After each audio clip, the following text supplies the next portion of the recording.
சட்டமன்ற தேர்தலில் சைதாப்பேட்டை தொகுதியில் திமுக வேட்பாளர் மா சுப்பிரமணியனுக்கு வாக்களிக்காதவர்களுக்கு நல்ல சாவே வராது என பேசிய திமுக அமைப்பு செயலாளர் RS பாரதிக்கு சோழிங்கநல்லூர் தாவேக்க எம்எல்ஏ ECR சரவணன் கடும் கண்டனம் தெரிவித்துள்ளார்.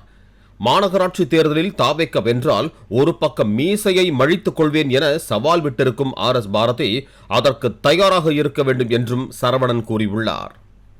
கவர்மெண்ட் ஹாஸ்பிட்டலில் பார்த்த மக்களை உனக்கு நல்ல சாவே வராது சொல்ற ஒரு கழகத்தின் அமைப்பு செயலாளர்னு சொல்லி சுத்தின்னு இருக்காரு இந்த அரசு. பாருங்க, அவர் வன்மையாக கண்டிக்கிறோம். எங்கள் சென்னை புறநகர் மாவட்டத்தின் சார்பாகவும் சரி, சோழிங்கநல்லூர் சட்டமன்ற தொகுதியின் சார்பாக வன்மையாக கண்டிக்கிறோம்.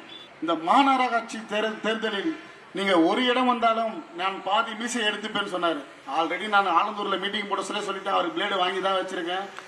ஒரு மாநகராட்சி இல்லைங்க, 25 மாநகராட்சி நாங்கள் அடிப்போம்.